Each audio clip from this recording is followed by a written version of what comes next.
know, you get stuck once, you never want to do it again. It's like the typical scenario of a break-in, right? You get the alarm after you get broken into. So somebody gets stuck, they have a little accident, maybe a bit of a scare with a hydroplane, they're going, right, I want to be prepared, make sure that my family's safe and the people around me on the road.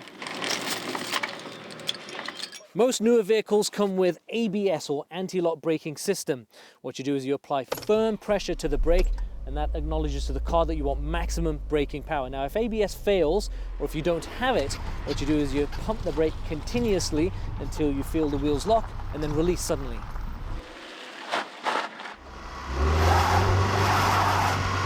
And here we are, the JoyTV vehicle, suitably stuck. Tips for those individuals stuck in snow: don't have snow chains. First tip is not to panic. If you start to panic, you start spinning out your tires, you're gonna get yourself more stuck.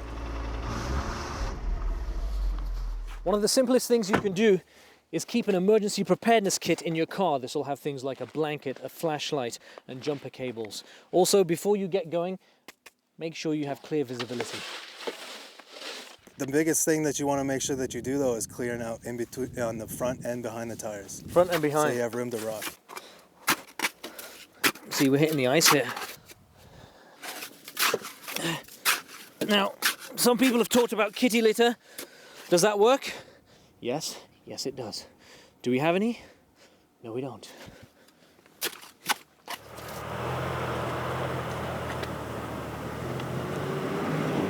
The all seasons are great, but they don't work under a certain degree of temperature.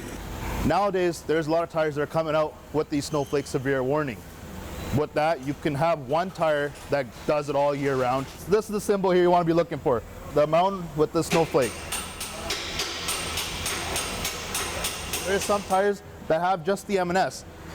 There's guys that are notorious to say that's all we want is the M&S. But then there's customers that say, no, you know what? I want that snowflake rating. I want it under 6 degrees, my tire to be working in the negative weather. So let's say if you are driving locally here and you do hit some ice, that snowflake will protect you.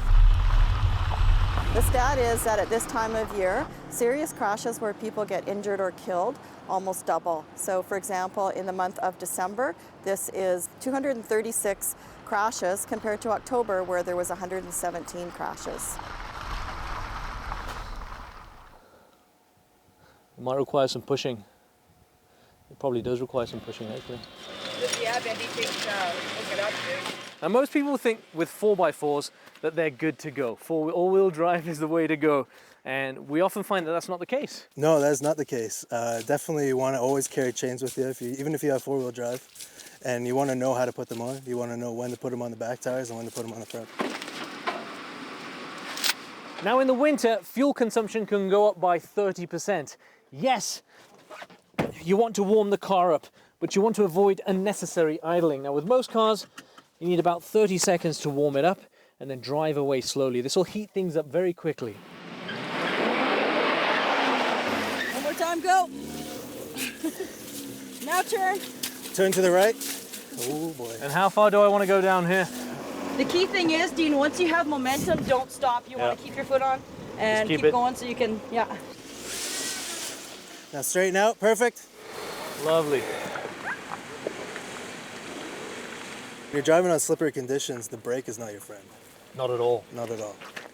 But you always want small, tiny increments. You don't want to give a full brake. You don't want to give it full gas. That's right.